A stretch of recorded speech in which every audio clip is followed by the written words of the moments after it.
को जय श्री कृष्ण। आजकल भगवान बलराम और श्री कृष्ण का विशेष चिंतन हो रहा है। भूतकाल की कुछ अप्रिय टिप्पणी के कारण लोगों में अति आक्रोश है, यह स्वाभाविक भी है। मैं उस आक्रोश को वंदन करते हुए एक प्रश्न करना चाहता हूँ कि मान लो कल जाकर आपका ही बच्चा आपके सामने ऐसी मिलती जुलती हुई कुछ बातें उठाकर आपके सामने रख दे कि ये क्या है, तो आपके पास एक सकारात्मक शास्त्रोक्त समाधान होना ही चाहिए। कुछ पंडितों ने श्रीमद् भागवत जी के एकादश स्कंद को, महाभारत के मौसल पर्व को प्रमाण के रूप में रख दिया। उन दिव्य ग्रंथों को भी प्रणाम। आपके पांडित्य को नमन करते हुए मैं विवेक पूर्वक ये निवेदन कर रहा हूँ कि हमारे शास्त्रों के प्रति, उन शास्त्रों में जिन ऋषियों की वाणी भी संग्रहित हुई है, उन ऋषियों के प्रति भी भगवान श्री कृष्ण ने क्या कहा है। वे कहते हैं, परोक्षवादा ऋषयः परोक्षम मम च प्रियम। हमारे जो भी ऋषि है वे परोक्षवादी है और परोक्षवाद मेरा भी प्रिय है। ऐसे परोक्षवादी ऋषियों की वाणी शास्त्र में होने के कारण शास्त्र भी परोक्षवादी है, यही मूल तात्पर्य हमको समझना चाहिए। अतः कुछ सत्य है शास्त्र में, उनको नकारा नहीं जा सकता, परंतु उनके पीछे क्या संदेश है, उनके पीछे का रहस्य क्या है, यही कुछ सुलझाने का मैं प्रयास कर रहा हूँ। व्रज लीला में श्री बलराम जी जब द्वारिका से ब्रज में आते हैं, गोपियों के साथ रास क्रीड़ा करते हैं, तो वहां पर यह श्लोक है, वरुण प्रेषिता देवी वारुणी वृक्ष कोटरात् पतंती तद्वनम सर्वम स्वगंधेनाध्यवासयत्। वरुण देव के द्वारा भेजी गई वारुणी देवी वृक्ष के खोडर से निकली, वृक्ष के खोडर से बह निकली। खोडर को गुजराती में कहते हैं बखोल, अपने गुजराती में इन्हें बखोल कहिए। तो वृक्ष के खोडर से बह निकली, उसने अपनी सुगंध से सारे वन को सुगंधित कर दिया। आगे कहते हैं, वायु के द्वारा पहुंचाई गई उस सुगंध को सूंघ कर बलराम जी वहां पहुंचे और स्त्रियों के साथ उसका मतलब वारुणी का पान किया। अब प्रायः लोग यहाँ पर भ्रमित हो जाते हैं। वारुणी शब्द मदिरा का समानार्थी शब्द है, तो लोग ये समझ लेते हैं कि बलराम जी ने मदिरा पान किया। हकीकत में ये क्या रहस्य है, उनके ऊपर श्रीमद् वीर राघवाचार्य जी उन्होंने अपना अभिप्राय रखा है। वरुणेन प्रेरिता सती इदमेव तस्याम वारुणी शब्द प्रवृत्तौ निमित्तम। ये वरुण देव के द्वारा भेजी गई है, इसी कारण ही इनको वारुणी कहा है। इतना ही नहीं, आप श्लोक में भी देखेंगे तो श्लोक में वारुणी के पहले शब्द आया है देवी। अब सोचो, यदि लौकिक मदिरा होती तो क्या दुनिया की किसी मदिरा के साथ देवी शब्द प्रयुक्त होता है? खास करके बोलने वाले साक्षात भगवान श्री सुखदेव जी हो, परंतु सुखदेव जी ने कहा है देवी वारुणी। इतना ही नहीं, निगूढ़ार्थ प्रकाश व्याख्यानम उसमें लिखा है, वृक्ष कोटरा धारा रूपेण पतंतीति अनेन शास्त्र निषिद्ध वारुणी भिन्नेयमिति बोध्यम। वृक्ष के खोडर से धारा रूप से निकली है, पड़ी है, इसी कारण शास्त्र ने जिस मदिरा का निषेध किया है उस मदिरा से ये मदिरा भिन्न है। और ये बात श्लोक में भी स्पष्ट है। दुनिया की ऐसी कौन सी मदिरा है जो वृक्ष के खोडर से अपने आप निकले? इतना ही नहीं, पूरे जंगल को सुगंधित कर दे, ऐसी कोई मदिरा विश्व में नहीं है। इसके कारण ही इसको लौकिक मदिरा नहीं समझनी चाहिए। यद्यपि आयुर्वेद में वारुणी नाम की मदिरा का उल्लेख पाया जाता है और उनके गुण भी बताए गए हैं, जैसे कि पुनर्नवा शिला पृष्ठे विहिता वारुणी स्मृता संहितैस्ताल खरजूर रसेरिया सापी वारुणी। पुनर्नवा नाम का एक पौधा होता है, उनसे भी वारुणी नाम की मदिरा बनती है और ताल के रस तथा खजूर के रस से भी जो बनाई जाए उसको भी वारुणी कहते हैं। और आयुर्वेद में इनके बड़े बड़े फायदे भी बताए हैं, वो चर्चा हम बाद में करेंगे। 67वें अध्याय में द्विविध नाम के वानर का उद्धार करते हैं श्री बलराम जी। तो वहां पर वारुणी, फिर से वारुणी शब्द आया है और वहां पर मदिरा शब्द भी आया है, अतः हमें अवश्य भ्रम हो जाएगा कि हाँ ये तो वही है। अगर आप ये मानते हो कि ये लौकिक मदिरा है तो आयुर्वेद के अनुसार कुछ मदिराएं हमारे आरोग्य के लिए लाभप्रद है, उनकी चर्चा आयुर्वेद में की गई है। परंतु इतने से हम संतोष अगर न माने तो साक्षात भगवान शुकदेव जी ने दूसरा समाधान दिया है। राष्ट्र पंचाध्यायी में श्री शुकदेव जी कहते हैं, समर्थ ईश्वर जैसे कि सूर्य चंद्र आदि समर्थ ईश्वर कभी कभी धर्म का उल्लंघन और साहस का काम करते देखे जाते हैं, परंतु उन कामों में उनका दोष नहीं होता, उनको दोष नहीं लगता। जैसे अग्नि सब कुछ खा जाता है पर खाए हुए पदार्थ के दोष से लिप्त नहीं होता। जिन लोगों के में ईश्वर जैसा सामर्थ्य नहीं, ऐसे असमर्थ लोगों को मन से भी वैसा नहीं सोचना चाहिए। तो शरीर से आचरण की बात तो बहुत दूर है। यदि मूर्खतावश कोई ऐसा काम कर बैठे तो उसका नाश हो जाता है। जैसे भगवान शंकर ने समुद्र से उत्पन्न विष को पी लिया और कोई पी ले तो नष्ट हो जाएगा। देखो बलराम जी का सामर्थ्य क्या है। प्रलंबासुर का वध बलराम जी ने कर दिया है, धेनुकासुर का वध भी श्री बलराम जी ने अपने बचपन में ही कर दिया है। उतना ही नहीं, जिस जरासंध के भीतर 10,000 हाथियों का बल था, उसी जरासंध को जब बलराम जी ने पकड़ लिया तो जरासंध अपने आप को मुक्त न करा सका। तो सोचो बलराम जी का बल क्या होगा। तो ये तात्पर्य हमें समझना चाहिए। आगे अगर बलराम जी की लीला को देखें तो 61वें अध्याय में 10वें स्कंद के 61वें अध्याय में श्री बलराम जी ने रुक्मी का उद्धार किया है। अब कथा ऐसी है कि रुक्मी ने जुआ खेलने के लिए बलराम जी को आमंत्रित किया, बलराम जी ने खेला भी है, रुक्मी ने छल किया। इस कारण आकाशवाणी हुई कि ये रुक्मी ने छल किया है, हकीकत में बलराम जी जीते हैं। तो फिर क्रोध में आकर बलराम जी ने रुक्मी का उद्धार कर दिया।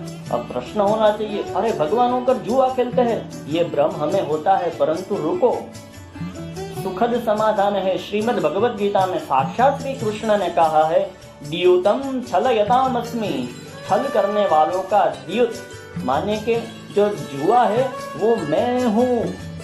अब आप सोचो ये कैसी लीला हुई। ये जो जुआ खेला गया, उस जुए के कारण ही तो रुक्मी जैसा अधर्मी राजा मारा गया। तो द्यूत जिसके चलते ऐसे अधर्मी राजा का नाश हो जाए तो वो द्यूत भी निंदनीय नहीं है। यहाँ 52 पत्थरों के द्वारा जो खेला जाता है उसका ग्रहण नहीं करना चाहिए। पासों के द्वारा जो खेला जाता है उसी द्यूत की बात की है। और ये तो केवल उसको मारने के लिए एक निमित्त था। और गर्ग संहिता में भी ये बात बहुत स्पष्ट है कि बलराम जी को निमित्त बनाकर भगवान ने रुक्मी का वध किया। प्रत्यक्ष में भगवान नहीं है, परंतु छलयताम द्यूतम, जो छल करने वाले हैं उनके द्यूत का रूप लेकर भगवान श्री कृष्ण ने बलराम जी को माध्यम बनाकर रुक्मी का वध किया। यही समझना चाहिए। अब हम महाभारत को देखते हैं।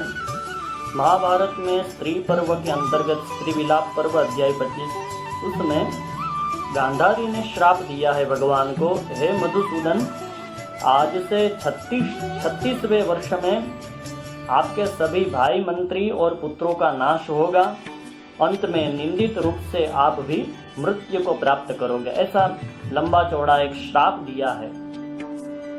श्राप के बाद भगवान ने क्या कहा वो देखने लायक है। श्री कृष्ण मंद मंद हंसने लगे और गांधारी से कहा, हे क्षत्रियाणी, जिनके लिए मैंने पूर्व से ही निर्णय कर रखा था, उसी कार्य को आपने शाप द्वारा किया है। मैं जानता हूँ कि यादव उसी दैव योग से नष्ट होंगे, इसमें संशय नहीं। हे शुभे, यदुकुल का नाश कर सके ऐसा मेरे सिवा एक भी पुरुष इस जगत में नहीं है। तो देखो, ये तो भगवान ने पहले से ही निश्चित कर रखा था कि मुझे इस लीला को किस तरह करना है। अब मौसल पर्व के प्रथम अध्याय की बात है। जैसे ही 36वां वर्ष लगता है तो अनीति बढ़ने लगती है। ऋषियों का मजाक यादवों ने किया, उसी कारण ऋषियों ने श्राप दिया कि एक मुसल प्रकट होगा, सांब के द्वारा एक मुसल प्रकट होगा और उसी से आपके कुल का नाश होगा। अब वो बात आती है जिनके कारण प्रायः हमको भ्रम हो जाता है। जैसे ही बलराम जी को पता चला कि श्राप हो गया है तो उन्होंने सूचना दी कि आज से सभी यादव और अंधक वंशी इनमें से कोई भी मदिरा पान न करे और सभी नगरवासी कोई भी कभी भी दारू न पिए। जो पुरुष हमको बताएगा कि अमुक व्यक्ति ने मदिरा पान किया, उसे मतलब अपराधी को उसके बांधवों समेत शूली पर चढ़ा दिया जाएगा।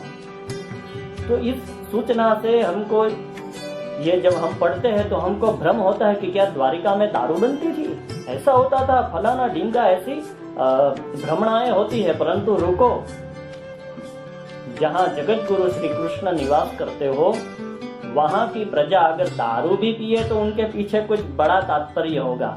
क्या कहता है आयुर्वेद? हम आयुर्वेद को पूछते हैं।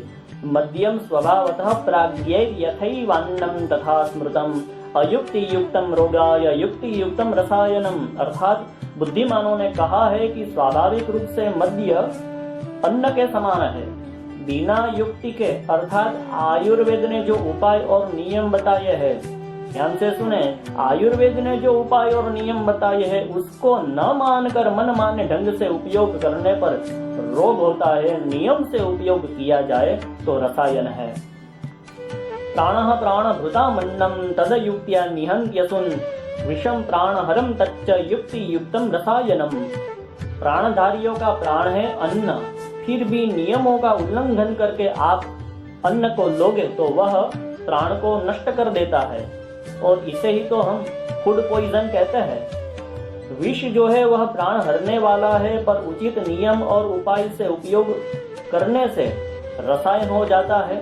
आप तो जानते ही है, बहुत सी दवाइयाँ सर्प के विष से ही बनाई जाती है। इस बात को आज के जमाने में हम ऐसे ले सकते हैं जैसे कि एक ही अल्कोहल शराब में भी है, एक ही अल्कोहल सैनिटाइजर में भी है। शराब में अल्कोहल, सैनिटाइजर में अल्कोहल, दोनों में होते हुए भी दोनों के गुण धर्म अलग अलग है। तो नशा करने के इरादे से नहीं, परंतु आयुर्वेद को प्रमाण मानकर स्वस्थ रहने के लिए उनके नियम अनुसार ही ये लिया जाता था। इतना ही नहीं, देखो अब कुछ शब्दों का हिंदी नहीं आता, गुजराती में पढ़ लेता हूँ, आपको उदाहरण देता हूँ। अहिफेनासव ऐसा एक आसव है, उसमें लिखा है મહુડાનો દારૂ 400 તોલા, અફીણ 16 તોલા, મોથ, જાયફળ, ઇન્દ્રજવ, ઇલાયચી તે દરેક 4 તોલા, ઓસડિયાને વાટી બધું એકત્ર કરી માટીના વાસણમાં ભરી 1 માસ દાટી મૂક્યા પછી ગાળી લઈ બાટલો ભરી રાખવો। અતિસાર, સંગ્રહણી, કોલેરા અને ઝાડાના વ્યાધિમાં 5 થી 10 ટીપા આપવા। अब बताओ, ये औषध है कि वो मदिरा जिसके बारे में हमको भ्रमणा होती है? ये औषध है, रसायन है, नाम अलग अलग है। आज की तरह उनके समय में भी अनेकानेक औषधियाँ दवाइयाँ थी, यही समझना चाहिए। अब प्रश्न होना चाहिए कि हाँ, अगर इतना ही गुणकारी है तो फिर बंद क्यों करवाया, चलने देते, उसमें क्या है? ये प्रश्न होना स्वाभाविक है। परंतु हमें ये समझना चाहिए कि जब भी शाप लगता है तब हर वस्तु के गुण धर्म बदल जाते हैं। जैसे कि आपने श्रीमद् भागवत जी में सुना है कि लोहे का मुसल उत्पन्न हुआ, फिर उनका चूर्ण करवाया गया, वो चूर्ण पानी में तैर गया। अब लोहे का चूर्ण क्या तैर सकता है? नहीं, परंतु फिर भी तैरा। इतना ही नहीं, तैरते तैरते वह चूर्ण प्रभात में आया। लोहे के चूर्ण से कभी घास उग नहीं सकती, परंतु फिर भी उगी। ऐसा क्यों हुआ? क्योंकि श्राप के कारण उनके सब गुण धर्म बदल गए। ऐसा ही यहाँ हुआ, इसी कारण श्री कृष्ण ने वो बंद करवा दिया। ऐसा ही नहीं, यहाँ अब जिस तरह के लक्षण देखने को मिलते हैं उससे लगता है कि वहाँ का भोजन भी शाप के कारण ही विकार युक्त हो गया। क्या हुआ द्वारिका में? दूसरे अध्याय में कहते हैं कि अनेक अपशुकन होने लगे। उस समय यादव पाप कर्म करने से भी लज्जित न होते थे। पितर और देवताओं तक का द्वेष करते थे। केवल बलराम और श्री कृष्ण के सिवा, केवल बलराम और श्री कृष्ण के सिवा बाकी सब गुरुओं का अपमान करने लगे। पति पत्नी परस्पर एक दूसरे को ठगने लगे। ऐसा क्यों हुआ? हम प्रायः कहते हैं जैसा अन्न वैसा मन। शाप के कारण अवश्य अन्न में विकार आया होगा, इसी कारण ही तो मन बिगड़ा, ऐसा मेरा मानना है। तृतीय अध्याय में अब देखा जाए कि यादव और अंधकों के महारथी महापुरुषों ने अंतःपुर के साथ तीर्थ यात्रा करने की इच्छा की। अब उन अंधक और यादवों ने भक्ष्य भोज्य पेय पदार्थ मदिरा और मांस तैयार करवाया। सब लेकर प्रभास आए। यह अप्रिय सत्य है, परंतु हमें इससे ये सीखना चाहिए कि तुम कितने भी बड़े क्यों न हो, अगर शास्त्रीय मर्यादा का उल्लंघन करोगे तो तुम्हारा नाश निश्चित है। अब थोड़ी हैरान कर देने वाली बात है, परंतु समाधान भी है। वहां बलराम कृतवर्मा सात्यकी गद बभ्रू ने श्री कृष्ण के समीप में मद्यपान किया। अब हमको प्रश्न होना चाहिए कि श्राप के कारण और सब तो ठीक है, बलराम जी ने ये क्यों किया? अपने छोटों के सामने ऐसा आचरण क्यों किया? देखो, श्री बलराम जी भगवान के कार्य को साधने में निमित्त है। बलराम जी जानते हैं कि भगवान अब क्या करना चाहते हैं। भगवान अपने भक्तों के सामने, अपने बच्चों के सामने अनेकानेक प्रलोभन रखते हैं। देखो, आप ठीक से इन वाक्य को पढ़ोगे तो आपको इतना ही मिलेगा कि बलराम जी ने पिया। बलराम जी ने किसी को ये नहीं कहा कि तुम भी पियो।